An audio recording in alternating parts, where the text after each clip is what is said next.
kahoye lego ki thona ai seldi akut hangkom tong sunga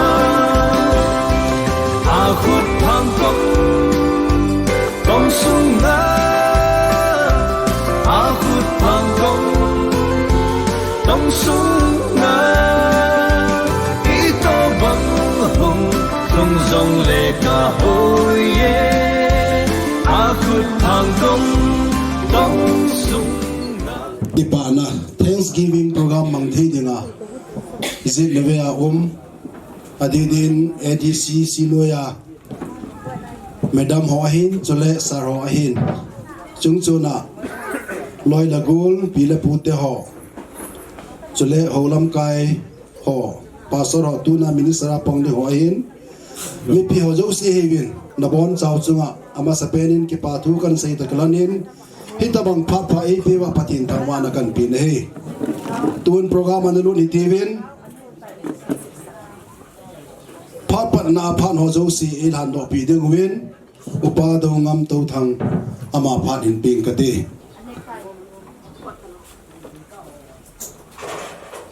tawna mangjin ka te olung se tim kapatin ta me van noi ka khol jin naw gam lungdon ha sat lungdon na gam hi jang le duni na ti a Pibong Christian Church ho bung mi te hin tiang le lain sunga il sung mi te ho ti le zit levela ule naw te ho zo se jong duni hilai mo na lo hin na kin gun ka nei na wa ta khom thei dinga pakai hun pha phat pha nei pi zalun ka ki pan pakai nang ka hin thang wa ne he wa noi poi thei na za chum tam ta ko nen pakai nang ni ven tu wa ka kin gon hi lo hing ta ka pha ro ka chai thei na di ni na lung se na ngai lun na pakai la gao thing tho ma nei poi di vin nangin nei han pi di vin na lung sin na khu tha da nei vot di vin hi changa chu ka pha ro le ki ho zo si na khu thingan bop sa e ngai lu thi san man tam tai lu let pakai stam thim na kom ka ta he ki pao me phan ho jo si ilhan do pi wa upa do ngam chunga ki pa thui sevin pathin thangwa na kan pi na he tuin speech kitimai le welcome address to bangin in nei pa in ka be pa in phan mangin tin an manzo ta le program ba ni chi di hin tin tuin ka be pa phat in pe ka te in nei pa uni ni su me hoi ta phat kizenta ai pewa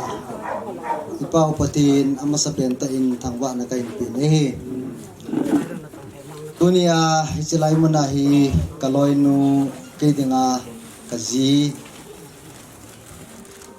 in anato na chunga kalson na iti di ham step khat hong kalson to na ngailut na zala tunikin ki bola hong hawa zo si na bonobin boy na hasan na tampiung zong le nandala win na to na kinakota ta nandala nong ziwin na bon sawin kalim na salam kain bole sebanin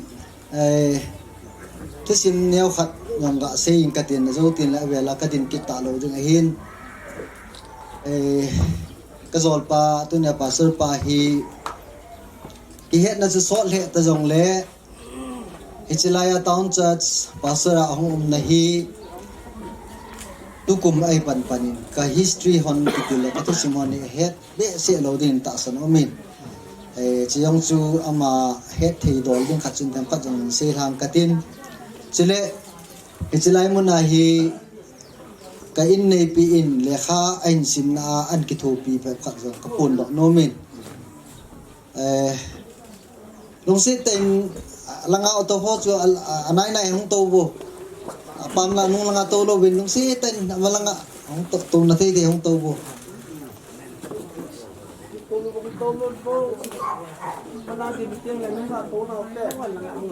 anu kha kha ho chu anung langong to win ten masat lang amasa ho chu malanga to ti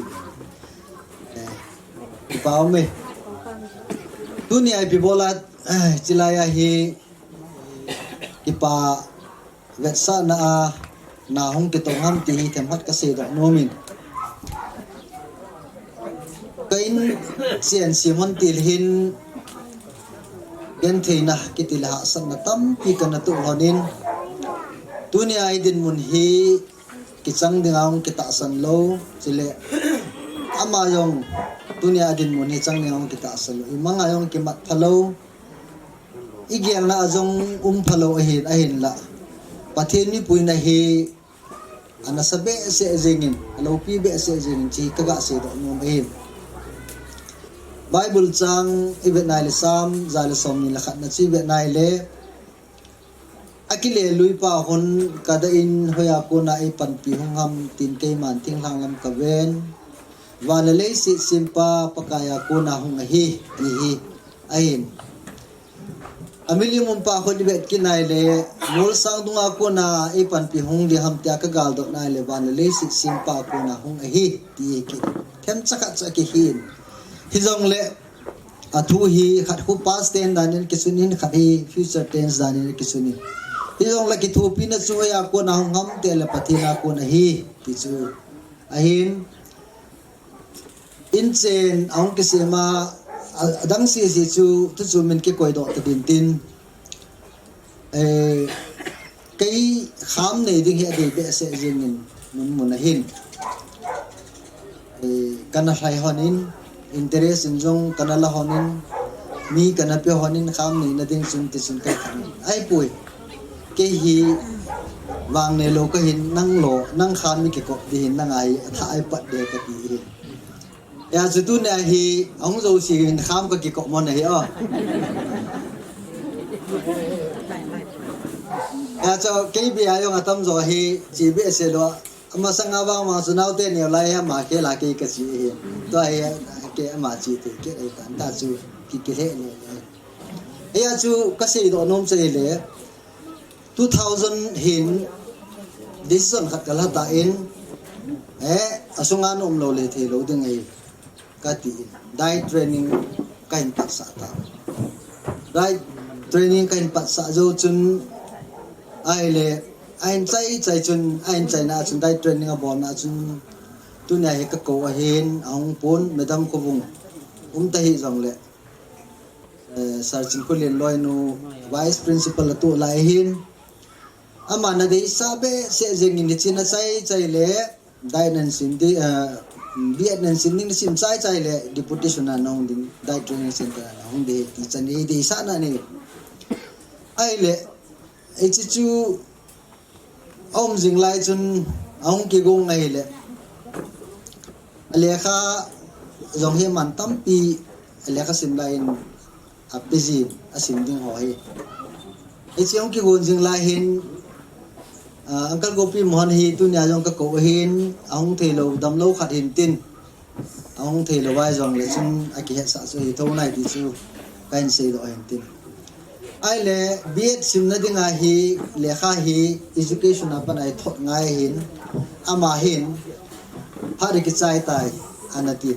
uncle na bol the khat bolo katile bol de jing hatin format zo si khu akut aji akut in aji in ichi na trading emile on forward sa le ki chai jing line ti de ham mit cho bangin lam ki zo nin ai bangin ti chuna ki chi le lam thum zelin ti chun biet sim de ding so hong podin 2001 2002 ti ding ai 2002 chun biet ga simin ain chain ai le ain chai pha chun administrator ko na chu ai kai thei ding ding munai tan tunin sar kham jong ka ko le ong boi je ben tin ong kamai bia ka mu hi in jong le ama jong sun de sa ma hin ama to hin ka loi nu hin azil khom han ai le zo han jong thakak che de hin ama na in muta in ama mong bana chu ta hi nang phat hong ding ni tai ti him se ma se pin ke ko mo na loi nu phat hong ding ni tai ti ma se pi ale thil chung chi ai le 2008 ai he ai mu thei ding din mun chu hi ai la le si huinun ki tu lo ji chun mu thei nan ki tai in ai le e chi phat chu hong chi ke din pathin e phat sa ki nga me hin tin 2008 2016 chun AI ding in at ong kon ke ji sun che sun so boy lo helin pathinin lampi mi ei koi pi honin che sun secretary langa ke het khil lawai le Armstrong pamei ma lai ta chun na ma vol thei lai ta hi ji chun ama to ke he hoi ta khat che ke nei ji chun ama in na sei pi honin ma yo si chu nawa tai nang ki chai nei le e choi ka ve nei le ki pa thu sei lo the ka gel hi hi zong le amo chu mo ki pa thu avela ka se ki din tin ai le hi chi chung chang hin gen the na ha san na ki ti yeng le in chen ki pat tul chung a ki ha thowe ti di hi ya chu ai ki thu pi ding nu le pate ana ki din kapu tun dam ta hi jong la kapu jong ti sei dam ka ki panalin ta ka sei da momin english a sei ding chun credit ka pi no min ai chu sung ka ni lo han lai ta on kapu chun ichi mang honen lang ta le ni nung pi kin honen lang tin na bol honen abanin pa kapate kaloi nu pa te la anyo pen kapasim omin pa hong ding ti som chakhat hong ding ngo ngi ki pa ye ni ka gen the si on le ama in e tu ji honi in mun ka cho na jing hona ong he ke ni hin sum sang nga bu ka ni hon in ale in mun cho ding ki ti pha chun mi to ki tu mo khaw na te ta capital jo se pu do pi hona abana ola kanu sa ki ji ha ni ta bong khat che ne hin hi cho hi ve nai le pathin ko ma hi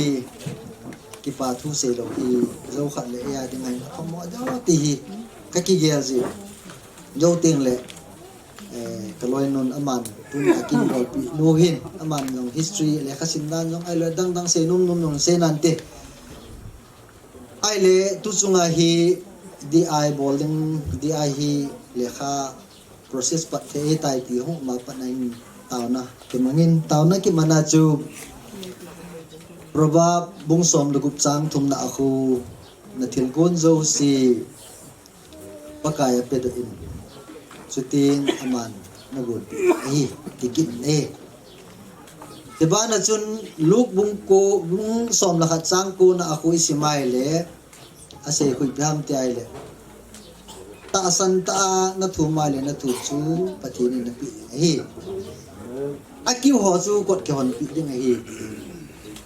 it's a struggle ka bolu chi piham te la ka in ko ba ka taw naw chu anu hi tu la hi di ai promotion na ding ai process chikipat lai ta hin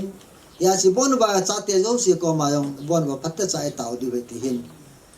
a so ta ki ding la kha thung kai pat chan pathini la taw na kana mong win ichi chun tu ni hin lo len na pathini ai pi we ti e kala ting le 2008 da promotion chona ki mu hi ta hen lang le tu ni a hi inspector kai pha de tai ti lung gel hong ten lung thim hi te sa kha hi en su kha ji ichi pa bo chu hin tu ni a hi khu ti hen lang le ama yong hi chu an bia ji teng le e pi ha i mu the lo wa ku no hong ji chi pa chun ken ka se chi pam te ale chi hi na gel ta lo le hi pathinin ka taw na sa na itai ikipat tira chu pi ka se yam ti ai le kei to na ka mu the lo je chun nang asungan ngai office sungan ngai ka ti in asungan tan e ayong na kaitan tun di ayong pathinu se na kai tho de ka ti na kai tho ding sebana CEO to phatachan na ki ho thein noloi chan pi ho zo si to cham dilin om ki pa ta no mi chekal ba da dang pi thum na lai to pathin ko madam thum ngai to no hun se nai tai ichi ki pa thu se lo thi lo ka ti ichi achutunya hi chetabong hi hong ki bole ti hi avel vela ka in pon to ai tin adang ho chu sim adang dang chu se le hon tam pi se de ding om hi chan chun hin ngang katin tunia ilai muna hong khom ho zo sin zo ting le bol thi kham kham ki bol che le an kung iso khom du ti hin la in amun amol hi aniawin cheta le katucha be cha holong la saving chun khabe be ki chol hen lang nom te na mo program cha jaw hen lang amo yong hin thuk ki sei la ki sei hong za leo ti yong hi kadi sa je achu tu ni hin catering ki kowin azo teng le pungthum pha masang la hong ubin tin pungthum don te le zo wai le hi chilai tin le chon bon wa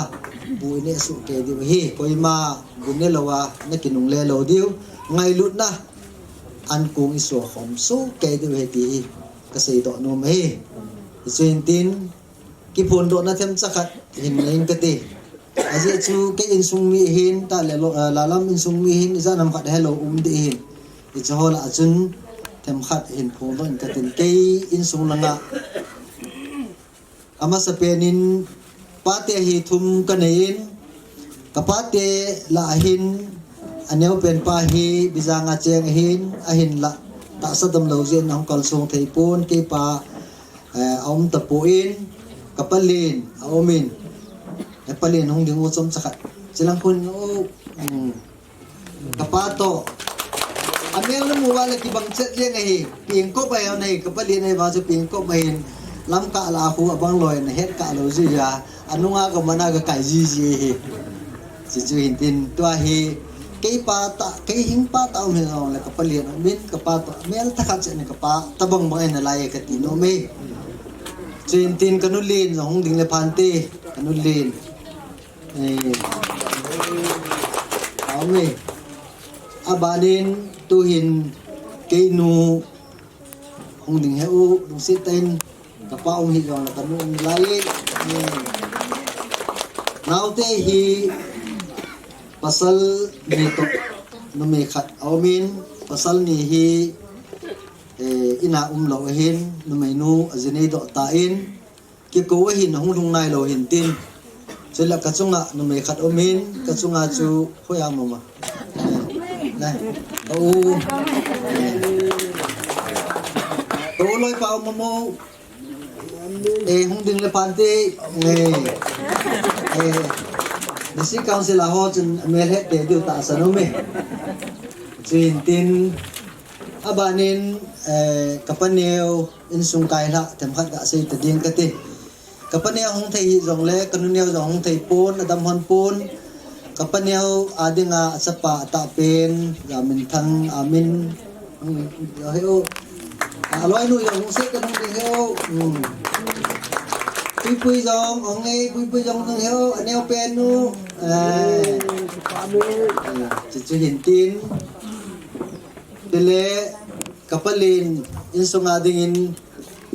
thằng boy cái sanga hi khung lama che se le upazo ding hin ahin la kum lama chu cái sanga kum thom zo ai chun thằng boy cái tí riêng hin nung se tan hung ding le pante ngai lun jong hung ding le pante loi nu jong nang pe ko nang tong to pida nung lang ana to ha ale mi welcome ana panham pato tho bele ki pau me lelen te ni ola mo nau te ni lelen dal ko len to loi nu jam ama ni he jam kan pau me sinalama itile tek nalama hasam jam manin isan suin tin ka pu chunga kai ha kha ga seng ka ti ke ho de nga hi chilanga ho hi he dum de wa masang la chu an he kha momong ki ti chu an he kha num ho de hin tin ke pu chunga pa cha hi ama no ya ho chu omin mang kho lung se tang ding ho ke de nga ka pa do la in ai wang ke sa nga chapang ju cha mina ka na ko le mina ka ko do na lai tai Thím bôi là không được hả? Ê thím bôi là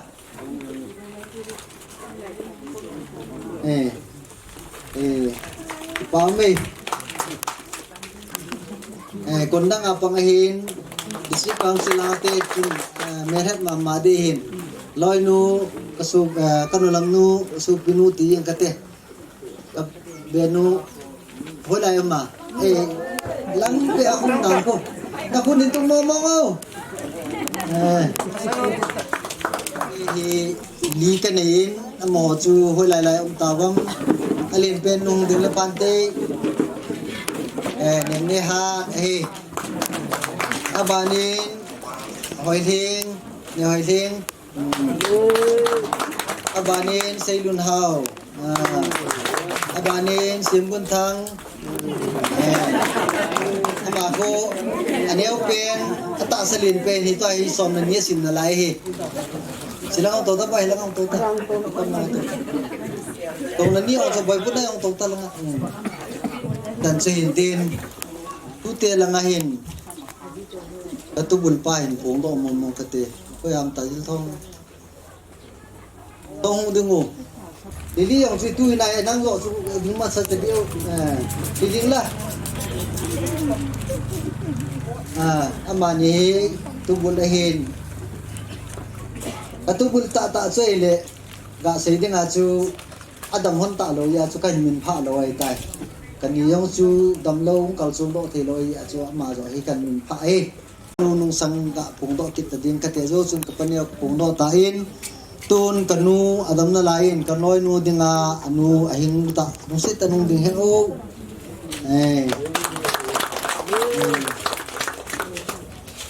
tun pasal alin pen le azinu aloi nu neng boy nung ding hon he o lai anung nang hon ding hon nei paudin ta le neng boy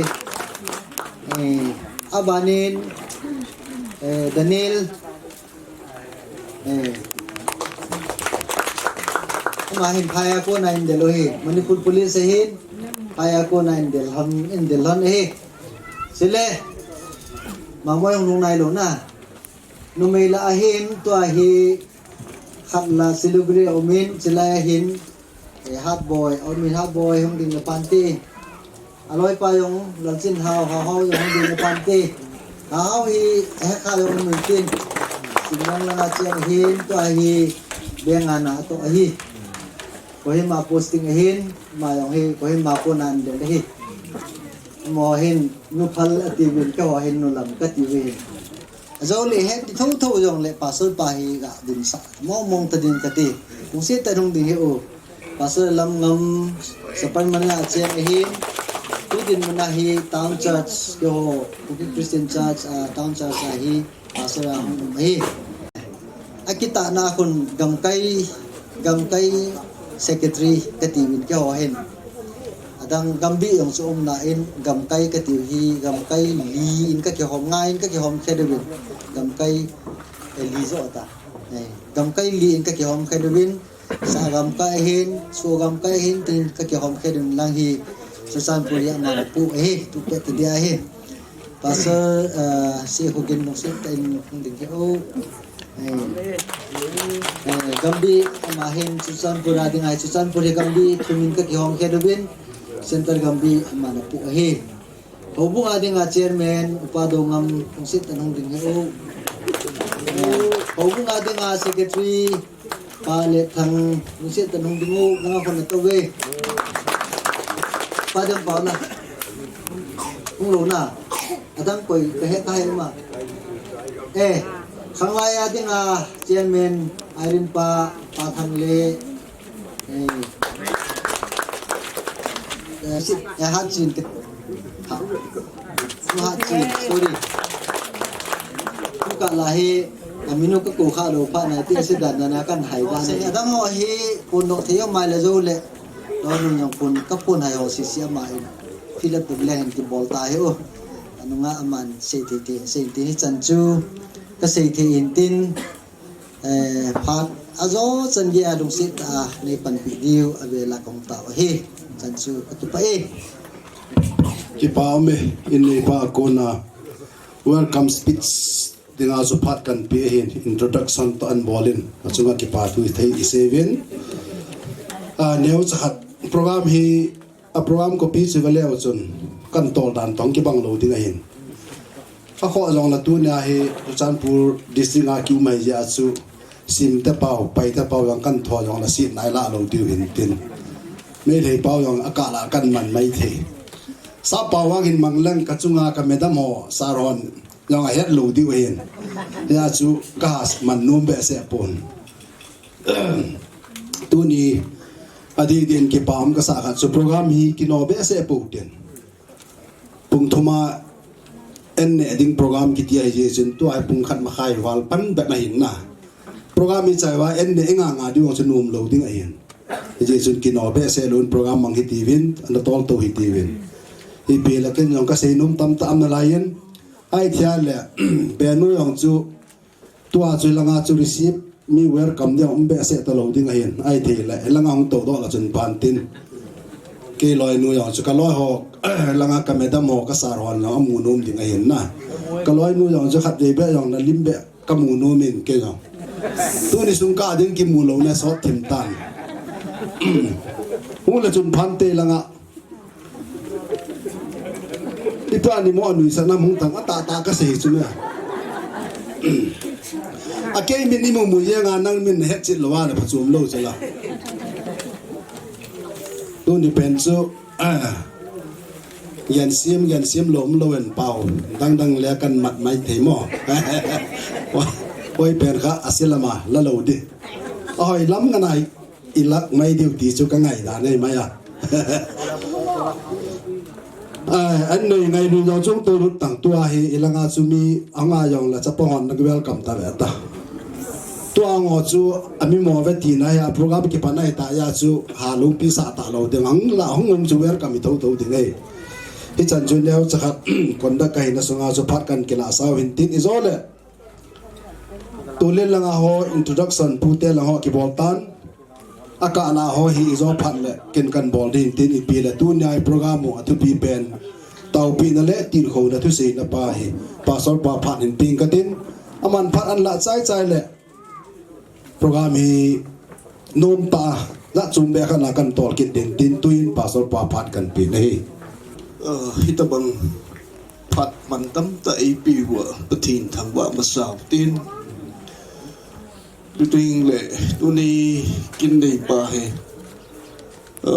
kamin hon a chaina mi pa wa ki sei le last syllable he angam chi hi jin zo ka kiti honen ita lana chon ka zo nu lo lin da pathini nga ki pa thu sei na ni khuwa ngo zo sei yong ngai lu na ka hin phungin cho tiền lệ hi chi mai cham phung hin ka lim naw long ka hin si nei tu ni khu hi ki paum ta hi in sung mi te kiu sia dinga ki pa nei khu ade Tuy Bung Town Christian Church member a hi ta lonin bung sunga gazetted officer khat apun be bo bung din kitang api ta hi ti yang kapun do no min hi mi he min sui mi pa wa signature ti sui nei chi a sui chi lo au min to nin ka zo no wa ngai a sui a chi tan tha nei tan signature is a very pati thangwa na bi tin ibaum ka sala in hitabang kin leading tia thu kaza son kalung thim sung gim pe pathin ka thang wei in zo ai nei pa ne sei mangin tang nei masam thim pat ka sei no moment kin nei pa ka zon pa a sei bangin ke ni ka ki het hon nei so ta ai ta ngay lúc ta khăn khu nun khu cái thọ hoang mà ai tia hi phát anh cái bằng khô mới hiện cho nên ta dọn pa in sunga lo tin na ang thun he cái in sunga rồi lo tin na sunga hi tin accept ka bol in he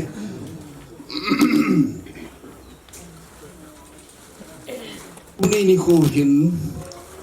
chom khat holin dang ti ka gel le phat hi ka bet le tuyen phat hi han chul jip ta ain la ha sei sau pung ka ting tham khat wang sei ka ting wa no ye hin lo thin dei miu si da ki tu men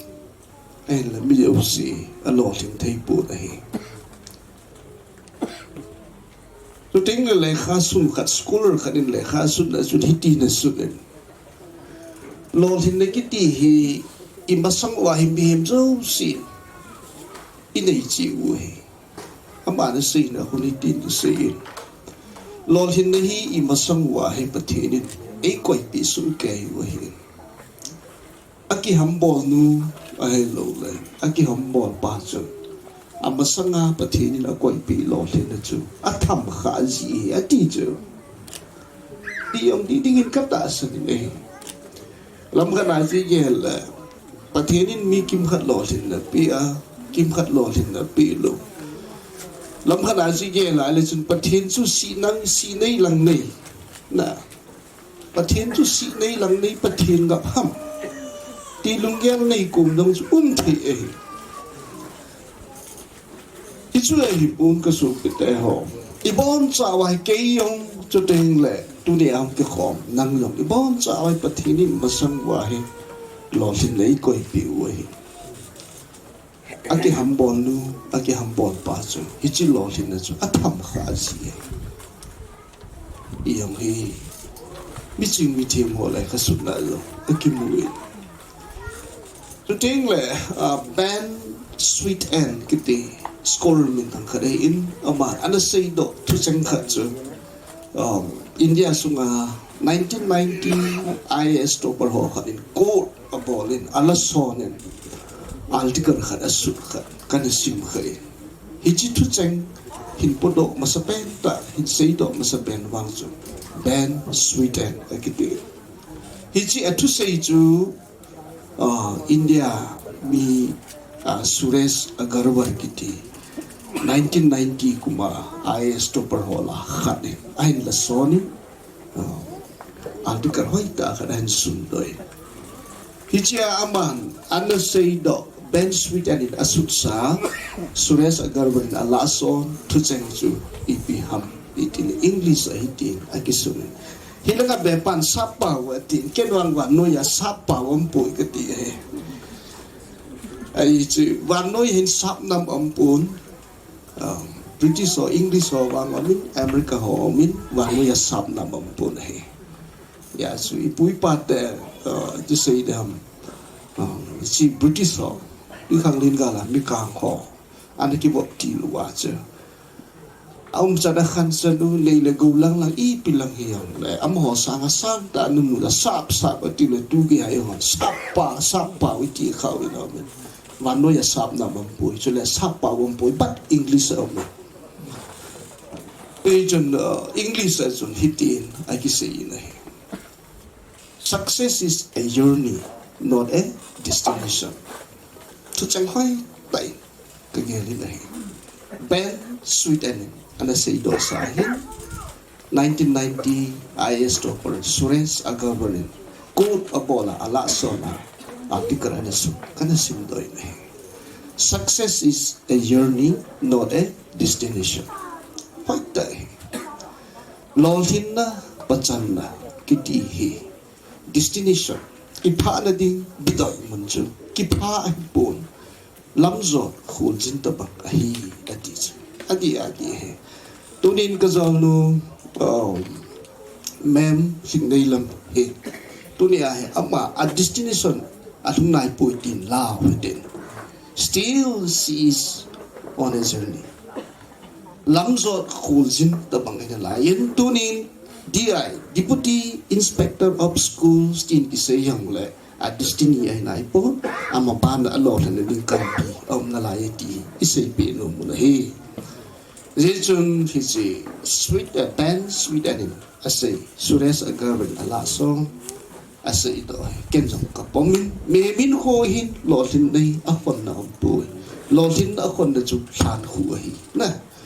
chi cha sai na hi nei chun tu nei na lotin na kenjong ki papi bộ bung min giống các cái papi win cho tiền lệ in sung mi zit le bây giờ họ giống các cái papi win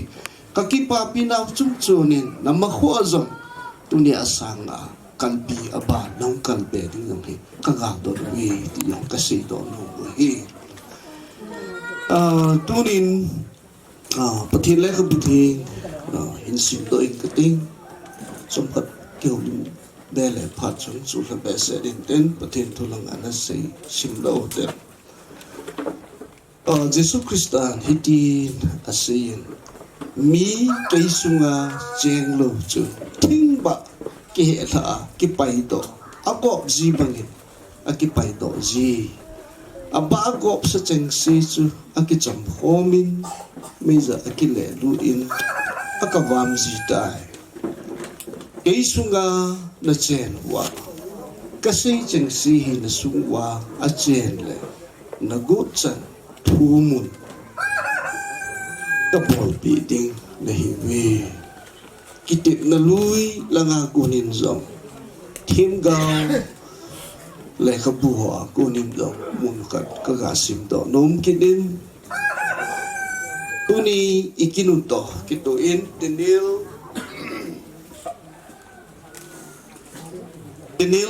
ทีมกาวเป็นอันสุดทุกสิ่งที่กะกาสิมต่อนมเองเดนิลลินฮิติบินอันเสียนประเทศนี้พันเลยนี่หูกุมเดลาอาเฮียลินเลงก็เลยปันสาเลไฮสาอามาฮีจีเนเลเห็ดนจงอามากูมาฮีประเทศนี้นะทูอิสิมโตนาวัตถินพัทโกตายหลังเยซูคริสต์จอห์นบุงสมลังอาตั้งสกีจังกีนายสิมโตนาวเจนอาศัยขอเป้ตาเจอเลยเกสุงาเจงมีหอเจออากาปุงินเกสุงาเจงลุงมีหอวังสุทิ้งบะกิเหละกิปายาอากอบจีบังคุณอากอบพระจีได้ดินเสียนไอ้จอมาจุมขอลุดหอจะเจงเลยอามากินง่ายหอไอ้ลงอามากินแหนมหอไอ้ลงละพักตัชาอามากินเป็นลุดมีหอเจออามาอพุงบูดานเจสุนอาศัยนะฮีตัวนี้นี่คนจงกระจองเตนุปะฮีจุดเองเลยอาหุ่นกิของอีบ้านสาวินกุยฮีวินไอเดินกระจองนูอิสุปิโนฮีคริสเตียนหินคุยจงอินซุงฮีเบ็ดจุยเทแต่อินซุงกินนาทีแต่อินซุงไอฮีวินกับป้าเสถียรวินพระเก้าหินกูเบ็ดจุยเทแต่อินซุงอัดหอกต่อเท่านั้นอินซุงอาหิวต่อเท่าไหร่ตัวนี้นี่ขวาจงประเทศนี้ทางพุ่งตาโลทินนะอภิวะทางพุ่งตาประเทศอังเล็ไม่ปีอังโลทินไม่พูดตัวจงพิธีดิ่งกัดตาสันไม่ยาจะเยซูคริสต์เกสุงาเจงหอจูอภิงินจุดเองเลยเกสุงาเจงลูหอจูทิ้งบากิไปบังอากอบพระจีดีตัวนี้เฮอามาสเปนตัวเองฮิตบังประเทศอังเล็ไม่ปีอังหลอดสิ่งไหนพูดหลอดเทวิกุยตั้งไงปูประเทศจาลีที่จะเฮ็ดสั่งในการทาสีดอนนมกินนนเดนิลทีมกาวินสีเดนิลบุงนีจางส่งนี่ละขณะการสุดโดยพัดเละนิคูเขลจุปทีนะฮีตัวนี้ฮิตบังดินบุญไอ้ดินสาวปฏิไอ้อินพักเลยมีกูหินเขียนจุปฏิไอ้อินตัวเต็งเลยกุมเลยทาหินเขียนจุปฏิไอ้อินอาใจน่าใส่ขบแป้งตากลานุ่มสิเลยเลงเลยเราปันสาเลยให้สาจุปฏิไอ้ไอ้ที่เจอเนี่ยที่อาศัยดอกนุ่มแป้งตาสิอีเวนต์ไหนเลยจุดแรกเดนิลทีมกาวินอาศัยบังเลงแล้วเรา pansa le hai sa pati hi ati bang dunia ka zonu ka su pinu di leng tung na tu sa chu koi ham pati de in izin pathin thang bai lo men lang Dinil team ga win asi ati ma zing panuya leng tung na tu ho su ting le an leng tung na lul ta tu pe na an leng tung na lul ta tu pe ta leng tung na ku na ki kai ho long hi vit nai pathin chu kan sung te ho ali zui piam ti ai le Dinil team ga win amit ta muwa akut na tham kha thu asi hi Israel te ki vai pu ki vai ho amit tan anamu akut te na tham khai pathin thim ga wi to thanda chu hi chi Israel te lenga hung pang ho chu itida na leng lal tu na tu ti pathi dei ti chum chi chu ting le hi chi Israel te leng dong na lul ta tu pe ta aleng tông na cô na cái cài rồi giống cô bất thiên lung đi à leng vai pu lung ra bất thiên aleng tông na cô na akai lại thì chả biết ta nằm suốt đi lên yes I hate chi asut ấy đi chúng tôi nên rằng đi lên aleng không bua asut đó này cái gì nu in này nu di leng tung la lul ta hin tu sai pathin ei da vel pathin thang wai no men lang hichi di leng tung la ei tu sa was pathin ei ta lana chung in to na wai pathin lung dia nai to lu le hichi to na ei tu sa pathin chung ei kai kha ki thiwi ti yong ka sei to do mi nei a ei chung ta zo nu in nei nu lo ki pa pi no ma zingin na to da pathinin na mai na salwa pi hen lang na to khom pi ho to lung khat da khat na to khom thi na ti wi pathinin na to khom pi ho to nang ma ki ka pathin vai ho mi nung pang hen lang chu ting le na chunga the officer ho na boss ho in long ngai lut mela nain mu ji thi na ti wi pathin hung vai ho hen lang Chú tiếng lệ hi chi di lal tông đã nát tu sa pathin chun nain sung long malam min khua hin ma pui pe jing hen lang na thon pin jing hen ti cho chai na ka se hi ta hen lang bon chan ding tin ke man taw hen ding ka te man ni to hon no nang ni to hon et la it ung tin che wa ai bo jong ta tin na pathin hi ga su pinu hin chan lo tin an dei pathin hi ga ko ki pa thu se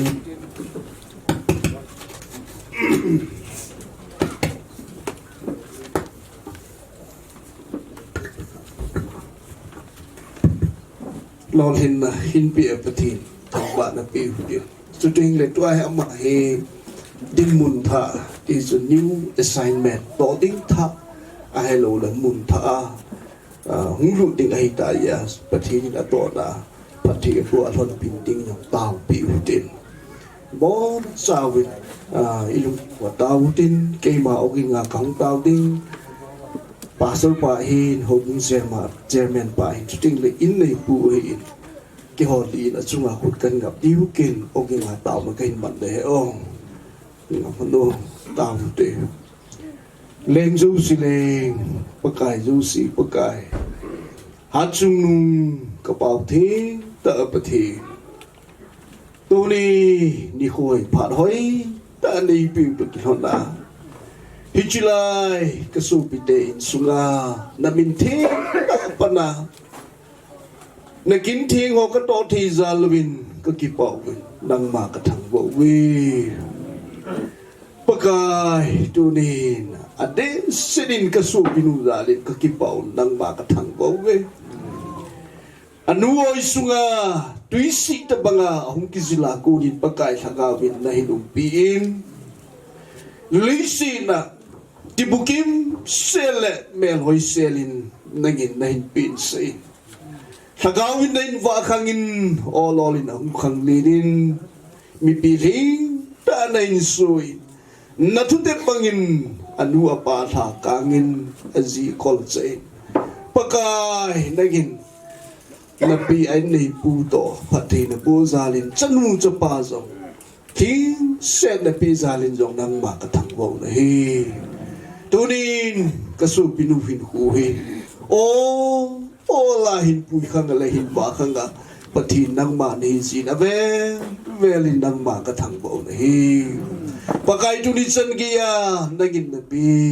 azin abiya ting singa aloi pa zong dam na pi zalin nang ba ka thang bon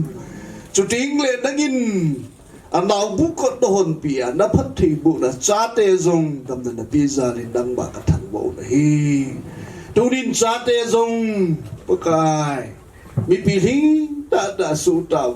mo ba na zong ma cha te yang phat thi bu zong min lang lý sĩ na to phata ta zong nangin cha te nen pi dinga ka taw bu hi pakai di senin tunin nang sunga ka din piu nang sunga ne sa ta dil suwa ka su binu zalin nang ma ka thang bo we pakai nagin na to phata nagin na pi in ana to na zong tunin san ke in mul phung na i ma sam lo zalin nang ma ka thang bo we pakai ato khompi loi lu gul hon zong ngai lut belin a movin chuting le achunga hon zong ngai lut belin a movin olin pakai ana to hung khagin tunin din mun len ta na pe ta zalin nang ma ka thang bo na hi nang cha thim go dinilin a sei bagin hi chin leng to na a lul ta hin to sa kapatino nang ma ni zi nang ma ka thang bo we pakai nagin hi to mun phata na pe hi talonin tuni ni khuwa ku nai pakai hi china to ain to pating ai ta pakai nagin kasu pinu ha mahin salwain lang lunggel thim da hin pe in lang nanga ko na het da chi da hin pe in lang ato ding kin len ta ho hi su mul phom na i ma cham le la na wang bu na za la no hi ta to jing thi ne ding kasu pinu wa tha a wangin bu ding a de hi nga ka ta bu hi pakai tuni anol hit na zalin nang ba ka thang wa we nangin dam na pin lang kum den ha hung chal to hana malabin khwa zong tuni asanga lal to na lin zo nagin pha na sa na hin pi ding a zong ka taw pi hi engai lu ba hing sik pakai ta the hi chan ya nagin kasu piten sung phat thei nain bua idea kasu pinu dahin dop khang to hana ki pa thu sei na in sung mi ten dang sunga ki thai na thil tu hin bol hin nang ma lu thai nei yen lang ka ki pa naw cham kim nei a chu ting le malam hin khwa jong ka su pinu a ding a lol hin na chu ting le in sunga jong tam da wang phat nei ding na ho thi ga ka hin thang do be nei tu ni pakai na tha cha te ni hi chu ting le ke ka hin tha sam ha lo ta hi jong leng ka su piu tu ne am ki khom ho zo sit thang ngai na la cha ka hi nawa ka su pinu chunga khut ka ngap wa ka ta piu in pakain amain salva pia pon pizinga nangin pating buzingin tia hichinga chu engai lu wa Jesus Christa mina ka hung ta wu hi amen tam seu tam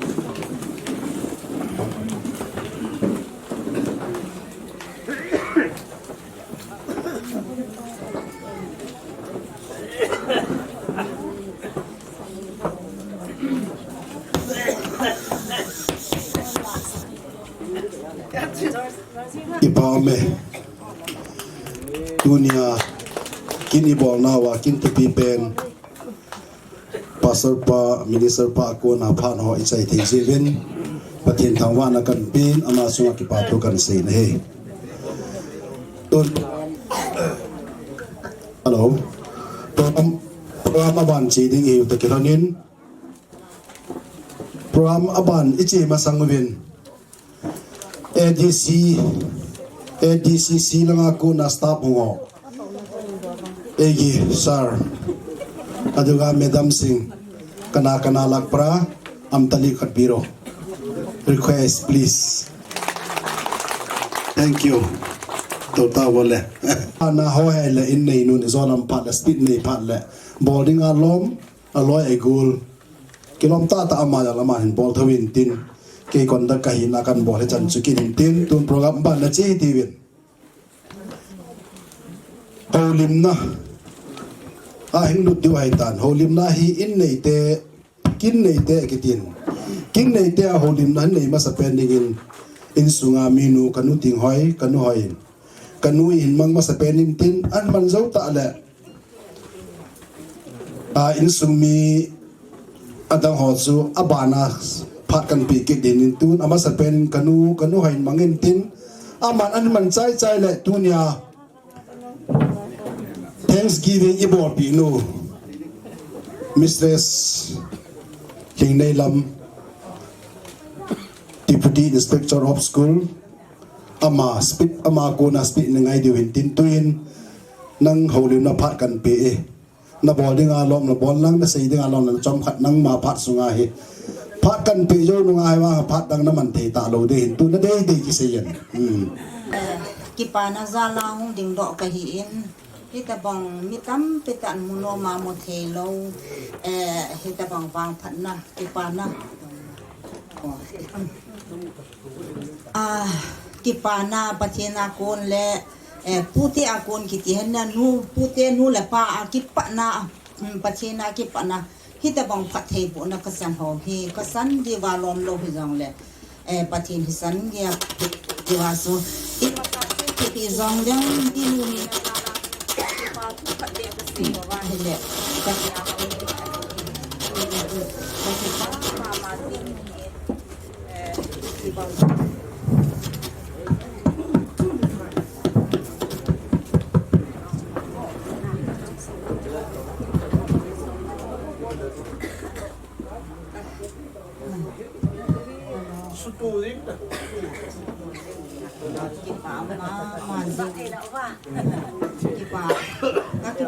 ma jing na ho zo se jong le ki pa pi ba ki ho ki pa ki hin vai ki pa pom ho mai ko le pathina ki ngai ki ti pathina kon bo hi in je sun tu nin na loi nu na bol nu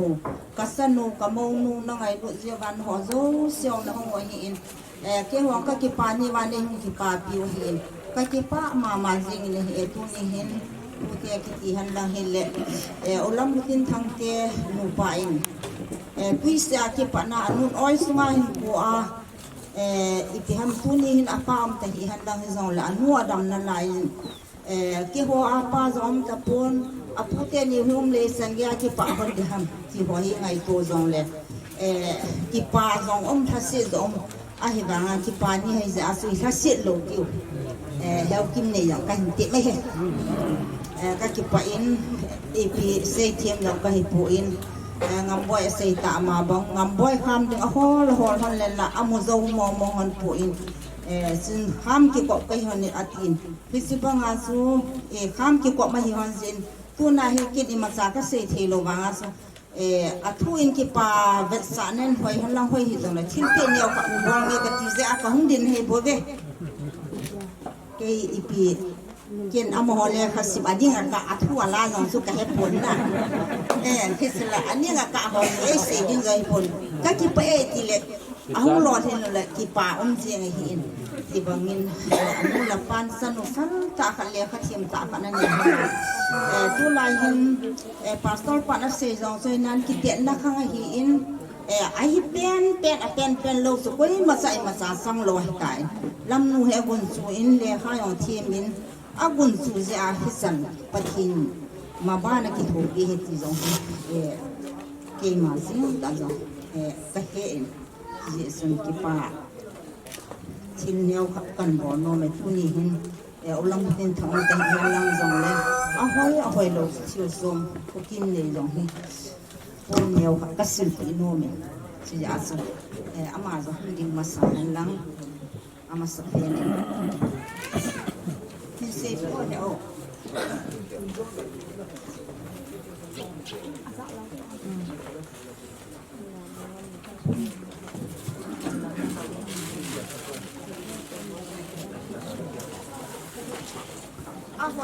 ahoy poi ka ti he po in ka do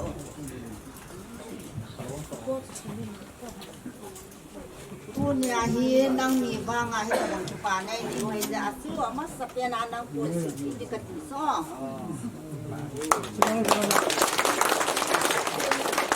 nang mi bang ina na bon sa lan bon lo ibuan kilau ti dingin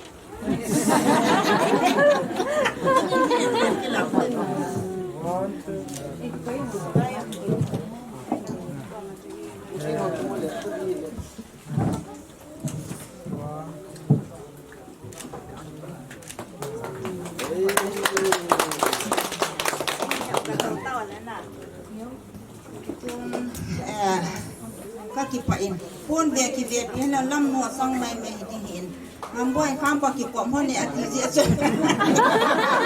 rồi pun cần sự phòng kịp này hiện khám kịp quảng mai hiện tại vậy quảng hoa lầu bài là khăn mấy ngày sự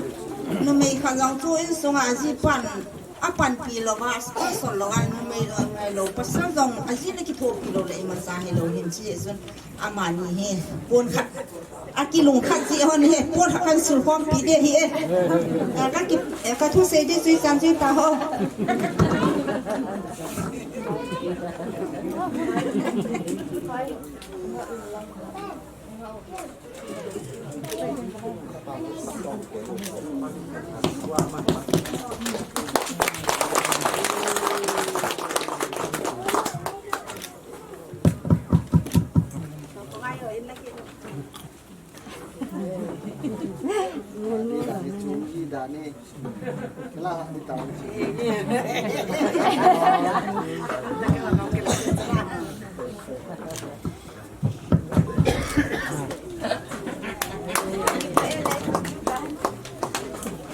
kipa ame in sunga kanu binu in til phan bol na sunga kipa tu sevin tu hin izon kana sei kana holim na chon ka sei na chon khanani ha chil lo im kha mai thei ni win tin tu nia koi ta bang gi bol nom kipa til pi pinu ma le izo phat le phat ong kan hon ding hi yo chi bol di win tin alo thei lo wa pu te la ho si soi la mo atum ya phat kan pi din tin ken phat kaman no me ya phat hum thum ngai lo phat kan hon ding na sei nom no ga sei ding pi nom no pi de am lo yong la am lo ngai chi dio ki chu ave la mi pio kan he sa ki din tin tuin adang ho he all la hin chal du hin tu na kin nei nu speech som chat na nga hi ti win ama phat hi me yo sin inga lo du ka ying chai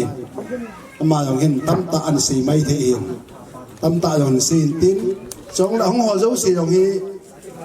in nei pa ka be pa to kin lim na ka bol sa nga hi ke nin tam ta ka sei sang ama hin kam chang khan sia la we du away to yin ma ma ti ngai chen ma yo si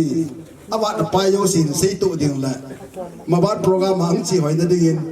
tunia program ini pi no ama phat kan pi nei ko e musa pathi ama sa penin lo pina kapi hi azo en kanon seita en pathi nong set na zala to ni change hun theina kanu ka pa za bolna ahin pi in kakipa in chule abanen palian teni azo chun ong nai ho win kaloi pa in adi dia om talo no medam khobung in chule palianin ai ngai duk na thu ai sein chule ama tahi zong le tu in tu a kanu to palianin ai ngai lu hlonin tunin zong ai ngai lu naw ai hong bet sa zalun ama sa pe ni ama ho zo si chunga ki pa na ka phunge chule tuni a adi a zo a chu om lo ama ni nai lo zi in akibol na khat ka ga tong no buvin adang zo si chu achu ga koi phot leo hen palin hi tu ni a hi a hello ho ding in hin seileng ka ko ma chom chakhat anin honin hong ding din ama sa penin ka ga atimin sar chin holian guite assistant professor lamka government college retire a hi in je aloi no a hi in jabanin ama ho hi het na david Tunno Engineering and Consultancy ne de proprietor de hivin jabanin lamka copy at Tunno Nursing Home kibol at jong ko ama ho at pa vai pu na noya kibol hi chule Tunno Bags and Bakery kiti hi untalo no medam khong bina abolo je nei te cho hi e tunin bol thei dang ka nei pon an jo en ka pa min seitan ji le cha nei zo chun le kha sim ding ti lungge la talo nunga e hin til kho do a ka le kha sim ding dei sa be se ji a library a ale khabo almera sunga library a ko na hin photo a le kha nam thu a api a lai ka pa ta kanu hin en sim sa thon hi e madam khowong om tapon I really miss her I wangen I feel better because I know that she is in a better place katinomin tuni na thabe in amazana ka pi e chule pathinin achi sa chi ta jongle nu khata nu man tam ta kanu neo api in kapa ko ma dingin tuni a kapa achanga hung loba ama to ong thon khom thai zalin ama zalin jong pathin ka thang ba in tunin ama chon ni chong hin thil pha ga bol honing katin mi pi hon en ngai themu win lang ama ho hi puram tam ta nei ji bi boi ma hi win pha na man nop jong le ken ka sei ding ho ka sei masanga ama nen pha chom cha ala di win jong ko mo wa ka hin ti mi hi e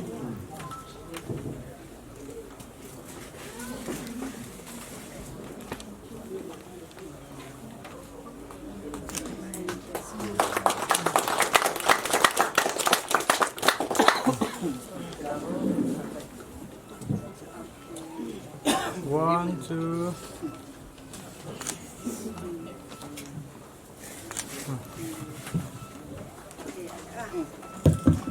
ka ki phat lam le ki pa ta in tu ni hi ni thum ke a ko dinga hong ka hi lo ne ati hon zale na mani chunga ka ki pa na ka phungin ai le tun zo in tu ni hi district council te ni ko he tin ga gel do ta hi tin tunin kaloi ho keu se ilovin district council a ko na tong zo se ma sa perin ga ding phot leo thu sei la sa jong the phat akyu hang san zet na dingin chule chela achun pungmola kaloi no chiching aloi pa ko thang ama jong hu zaw di ma jong staff la khat ayen kaloi pa jong ta ki ko mo hi banga chu ko ulam loi ko ulam jong ko ta ki ko mo hin chule ka be pa jong hin won ho chule dang dang district council department na ko na tunia chalai mo na hong hazo se hi nong si te in khat be hong de hon lang khat be khut dei ga be pi ti ven ka hin ti me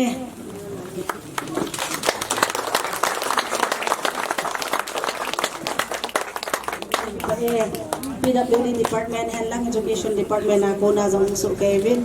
chule education department na ki sa ising line private institution school min thang ta chalai mo na ai tun do pe ba sa pang tam ta hin ko sim do ka so pi pa len wan lan len le kanulam no ulam jong he khat ve ga ding ti ho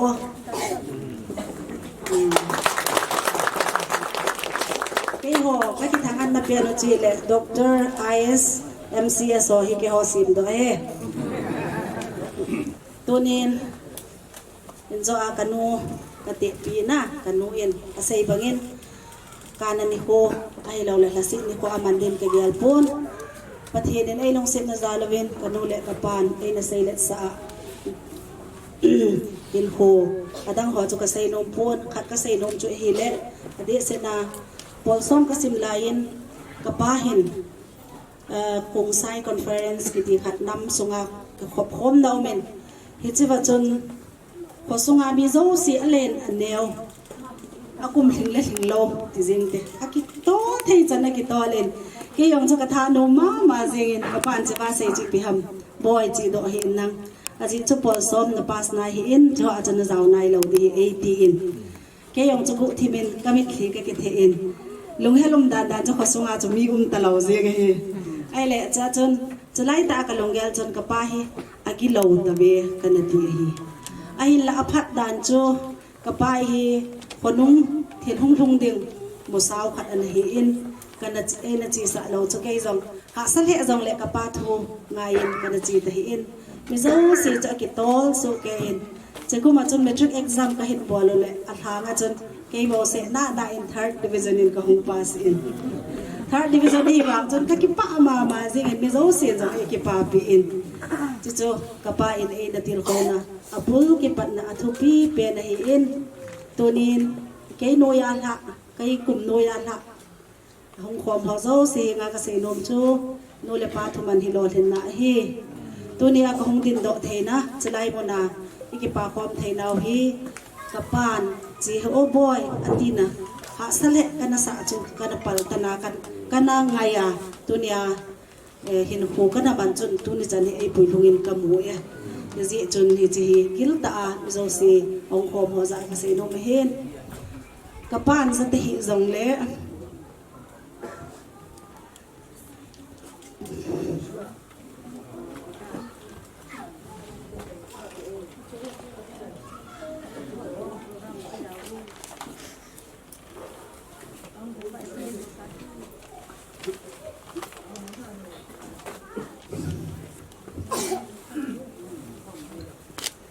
kapati tamta kanuti tamta chule loi le gun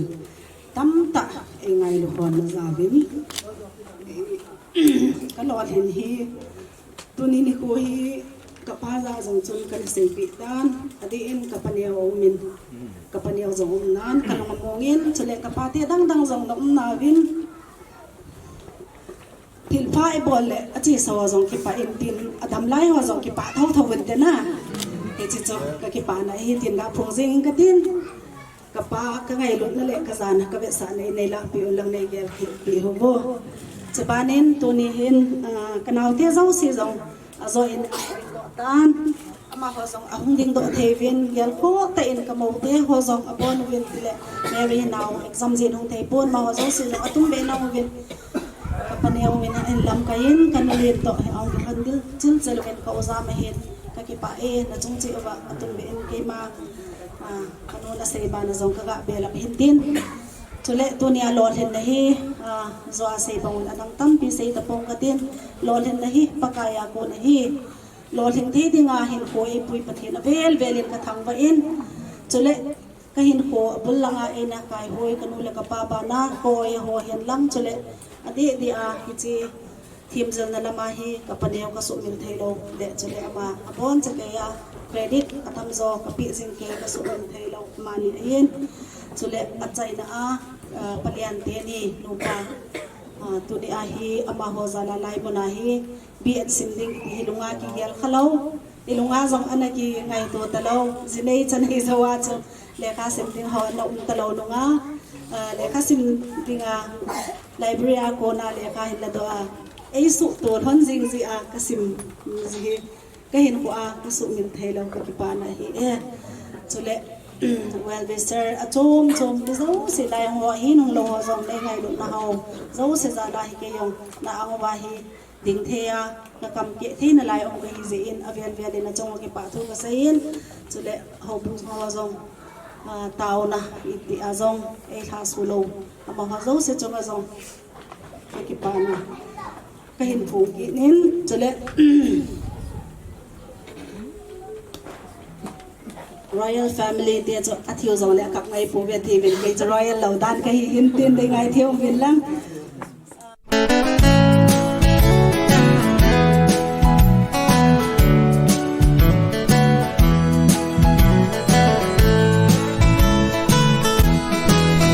san e pui ka bel pakai nang bo ne hi hit san kalhun thei na pakai nang sa a hi hit san na thei kam ta la a tu chan na e sing sing paka na phat na le nei khu tu na alo pi nge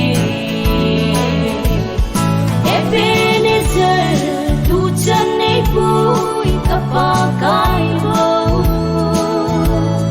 lau pi kasai kidang kasai nei pui dan ho, kangai to in hit chan kalhun zo na pakai nang sal ai, một sa anei tu in nei kai hoi le. Cô si chẳng si hong ku nei ching nang bo nei hi nan thei tâm ta ho aku ei ven bi ka pakai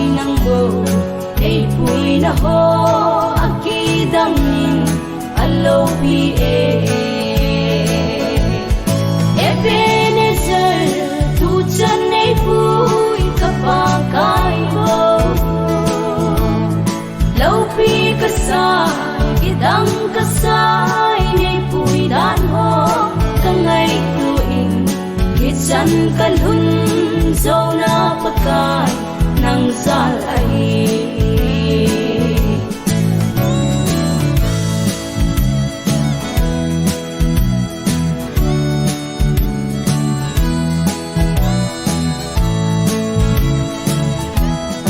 kahat na se agazo ding ima umlo kaphat na se agat sanding ima umlo ipi kahim o kapakai kain sungsong ipi dia ichan chana ne pui hui alo pi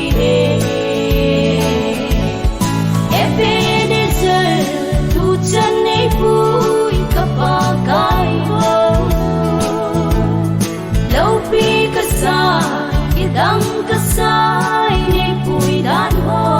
kangai tu in hichan kalun zona pakai nang sal ai ebenezer tu chan ne pui kapakai ho lopi kasai dang kasai ne pui dan ho kangai tu in hichan kalun zona pakai nang sal ai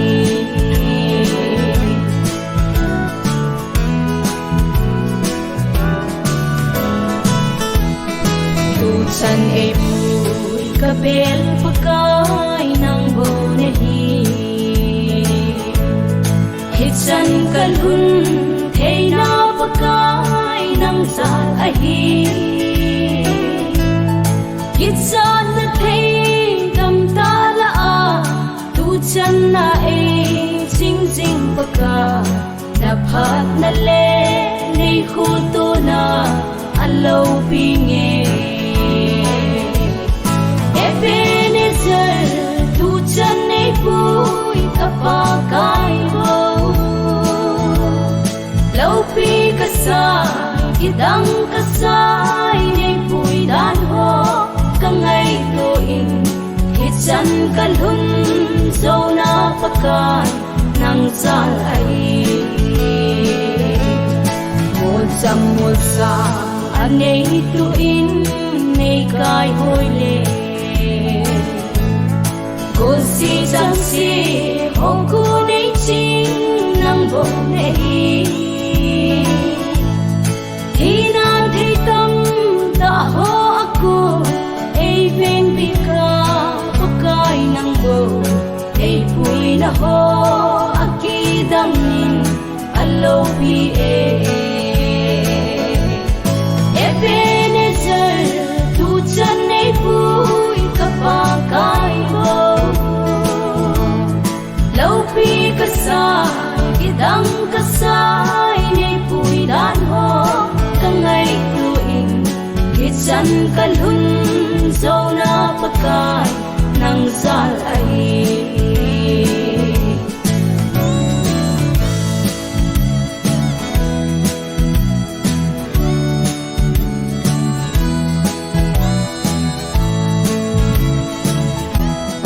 kahat na se